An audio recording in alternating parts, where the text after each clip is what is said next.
आज के इस नेचर केयर संस्था द्वारा आयोजित कार्यक्रम में उपस्थित मेरे साथी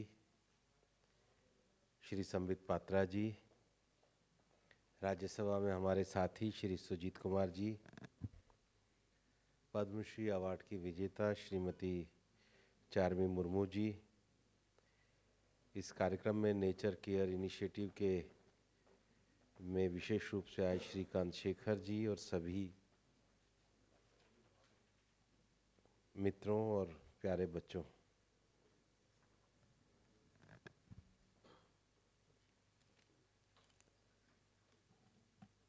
दुनिया में क्लाइमेट चेंज एक बड़ी चुनौती के रूप में हमारे सामने है। क्लाइमेट चेंज की जो समस्या है उसके लिए पूरे दुनिया में मुख्य रूप से 3 कन्वेंशंस हैं। वो कन्वेंशन यूनाइटेड नेशन के द्वारा बनाई गई है। एक है UNFCCC, एक है UNCCD और एक है बायोडायवर्सिटी। पिछले 300-400 सालों में साइंस के विकास के साथ साथ मनुष्य ने बहुत तरक्की करी है और जो हमने तरक्की करी है इसके पीछे जो मूल इसका जो आधार है वो एनर्जी है। आपने रेल का इंजन बनाया हो, जब तक एनर्जी नहीं आएगी वो चलेगा नहीं। आपने बिजली का कोयले से उत्पादन किया हो तो एनर्जी है। इस कमरे में भी जब हम बैठे हैं तो लाइट जल रही है तो सोर्स ऑफ एनर्जी आएगा। आप किसी व्हीकल में आकर बैठे हैं, वो भी एनर्जी ड्रिवन ही है। आपको किचन का सामान किसी भी माइक्रोवेव में गर्म होकर के आएगा, वो भी एनर्जी का ही है। गैस के चूल्हे पे पक के आएगा, वो भी एनर्जी है। तो जब हमारा सारा मनुष्य का जीवन नेचुरल रिसोर्स के साथ एनर्जी पे भी है तो एनर्जी का एक बाई प्रोडक्ट एमिशन भी होता है। और इसलिए जितना पृथ्वी के इतिहास में एमिशन हुआ है पिछले 200 सालों में वो कई गुना ज़्यादा हुआ है और उसका एक परिणाम है कि धरती का टेम्परेचर बढ़ा है और कोई कारण नहीं है। तो दुनिया भर में ये मान्यता चलती है कि ये जो धरती का टेम्परेचर बढ़ रहा है इसका बहुत बड़ा कारण ये है कि जो कार्बन स्पेस है उसको एनर्जी के एमिशन के द्वारा किया जा रहा है। लेकिन इसका एक दूसरा पक्ष ये है कि दुनिया में सभी लोगों को अगर जीवन जीने का सम्मानपूर्वक अधिकार देना है तो हमको सबको एनर्जी के रिसोर्सेज पहुंचाने पड़ेंगे। ट्रांसपोर्टेशन सब जगह पहुंचाना पड़ेगा, हमको इलेक्ट्रिसिटी सब जगह पहुंचानी पड़ेगी। और इसलिए दुनिया भर में जो कार्बन स्पेस है इसमें नए जो एनर्जी के साधन आए वो ज़्यादा रिन्यूएबल है। सस्टेनेबिलिटी का अर्थ ही ये है कि हम नेचर के रिसोर्सेज का इस प्रकार से उपयोग करें कि वो ज़्यादा वैकल्पिक और रिन्यूएबल एनर्जी की ओर हम जाएं। और इसलिए 2015 में पेरिस एग्रीमेंट में तय किया गया कि हर देश एक प्रिंसिपल बनाया गया CBDR, common but differentiated responsibility. तो हर देश अपने अपने हिसाब से, अपने देश की परिस्थितियों के हिसाब से अपने NDCs देवें, नेशनल डिटरमिन्ड कंट्रीब्यूशन। और उसके साथ ही साथ जब अंतर्राष्ट्रीय पर्यावरण की वार्ताएं हों तो उसमें सभी देश अपनी ग्रीन हाउस गैस की इन्वेंट्री भी दें कि हमने अगर औद्योगिक प्रगति ये करी है तो हमारा ग्रीन हाउस गैस एमिशन उसकी तुलना में कम हुआ है। मुझे आपको ये बताते हुए खुशी है कि 2015 में पेरिस एग्रीमेंट हुआ आज उसके 10 साल पूरे होने जा रहे हैं। G20 के देशों में भारत एकमात्र ऐसा देश है जिसने 2030 के जो अपने NDC के लक्ष्य दिए थे, 3 में से 2 लक्ष्यों को समय से 9 साल पहले पूरा किया है। ये श्रेय हमारे प्रधानमंत्री नरेंद्र मोदी जी को जाता है। क्योंकि दुनिया के देशों के साथ वार्ता करते हुए हमने कहा कि जो 2005 को एक मानक माना गया है, उस 2005 में हम ज़्यादा जो कार्बन एमिशन उसी गति से बढ़ता जिस गति से हमारा औद्योगिक विकास हो रहा है, तो उसमें हम 40% की कमी लाएंगे। भारत ने लाने का काम किया है। ऐसे वैकल्पिक ऊर्जा को भी हम 45% लेकर जाएंगे, ग्रीन ऊर्जा को, उसको भी भारत ने लाने का काम किया है। और फ्यूचर की दृष्टि से अगर आप देखें तो भारत ने बहुत बड़ा निवेश ग्रीन हाइड्रोजन में किया है। भारत ने बहुत बड़ा क्षेत्र वैकल्पिक ऊर्जा के अन्य क्षेत्रों में किया है। और भारत ने फ्रांस के साथ मिलकर इंटरनेशनल सोलर अलायंस बनाया है। आज उसका हेडक्वार्टर भी गुड़गांव में है। दुनिया के 137 देश उसके सदस्य हैं। ये हमारा दुनिया में वैकल्पिक ऊर्जा का सबसे बड़ा क्लाइमेट एक्शन प्रोग्राम है। इसके साथ ही अगर आप देखेंगे, जब G20 हमारे यहाँ वहाँ था तो हमने इस एक्शन प्लान के लिए ग्लोबल बायोफ्यूल अलायंस का भी निर्मिति करी है। तीसरा, भारत ने स्वीडन के साथ मिलकर के लीडरशिप फॉर इंडस्ट्रियल ट्रांसफॉर्मेशन, जिसको लेड IT कहते हैं, ताकि जो industries hard to abate industries हैं, जैसे एल्यूमिनियम के क्षेत्र में, स्टील के क्षेत्र में, ट्रांसपोर्टेशन के क्षेत्र में, या आप और जो मैन्युफैक्चरिंग जो hard to abate industry cement के क्षेत्र में, ऐसे ग्रुप्स को साथ लाकर कैपेसिटी बिल्डिंग, स्किल और टेक्नोलॉजी अपग्रेडेशन से हम किस प्रकार से ग्रीन मैन्युफैक्चरिंग की ओर जा सकते हैं, भारत का स्वीडन के साथ मिलकर के प्रोग्राम है जिसको लीडरशिप फॉर इंडस्ट्रियल ट्रांसफॉर्मेशन कहते हैं। दूसरा जो एक बड़ा विषय है वो लॉस ऑफ बायोडायवर्सिटी है। हम सब कुछ बना सकते हैं लेकिन हम फूड का लास्ट रिसोर्स नहीं बना सकते। और भारत में तो बॉटनिकल सर्वे ऑफ इंडिया है। मैं तो ये स्टूडेंट्स बैठे हैं उनको कहना चाहूँगा, अगर आपकी रुचि है तो हमारा वर्चुअल हार्बेरियम है जिसमें लगभग 36,000 स्पीशीज़ का वर्णन है प्लांट का। भारत के पास जियोलॉजिकल सर्वे ऑफ इंडिया जैसा भी इंस्टीट्यूशन है। और इसलिए जो बायोडायवर्सिटी है उसको सेव करना चाहिए। उड़ीसा वाले तो बहुत सौभाग्यशाली हैं कि आपके पास भीतरकनिका जैसा दुनिया का सबसे सुंदर बायोस्फीयर एरिया है, सिमरीपाल जैसा टाइगर रिजर्व एरिया है।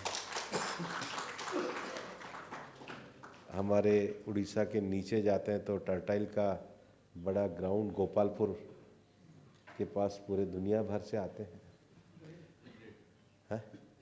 हाँ, इतना नेचुरल रिसोर्सेज है तो ये तो प्रकृति का दिया हुआ है। ये बायोडायवर्सिटी के कंजर्वेशन से होना चाहिए। और इसलिए बायोडायवर्सिटी कंजर्वेशन के लिए हम दुनिया के सभी देशों के साथ लगे हैं। जब 1972 में हम लोगों ने प्रोजेक्ट टाइगर बनाया था तो केवल देश में 9 टाइगर रिजर्व थे।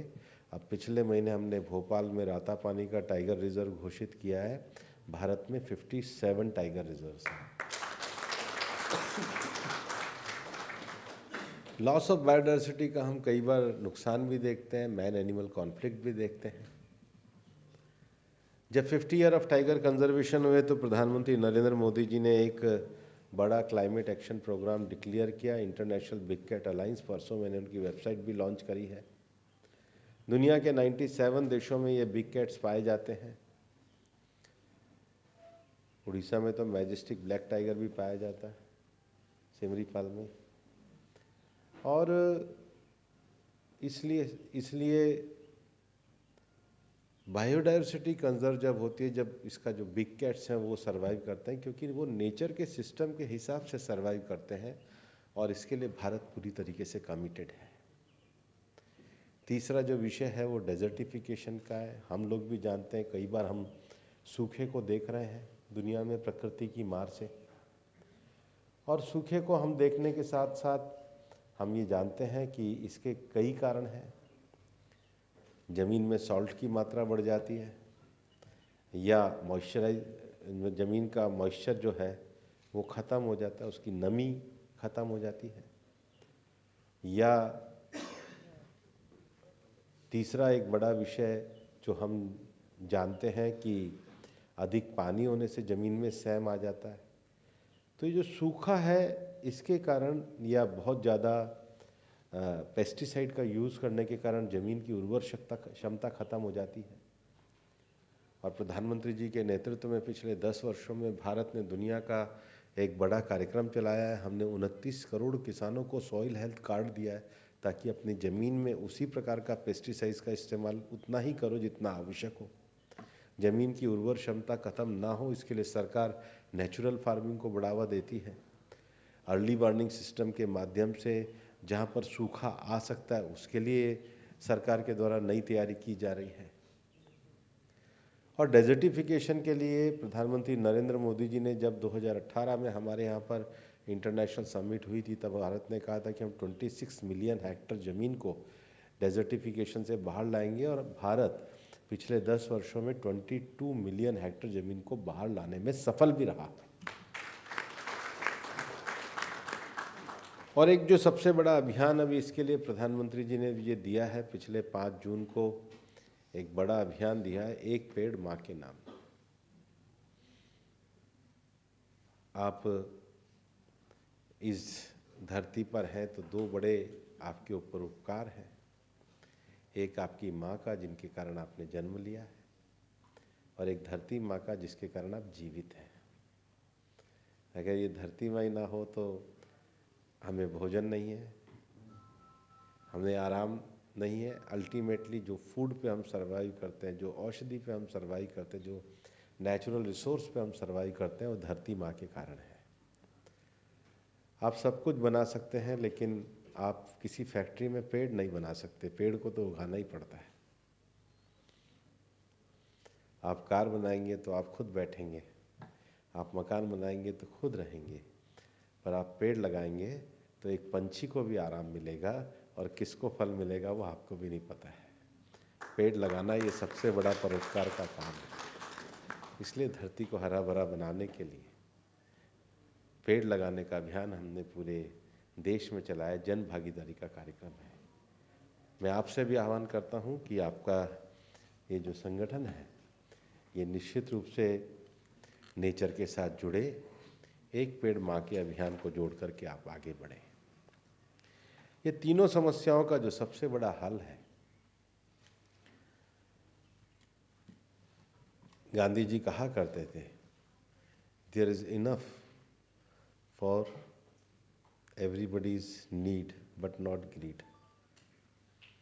इस धरती पे सब कुछ है जो लोगों की आवश्यकताओं को पूरा करे, लेकिन इस धरती पर इतना नहीं है जो लोगों के लालच को पूरा कर सके।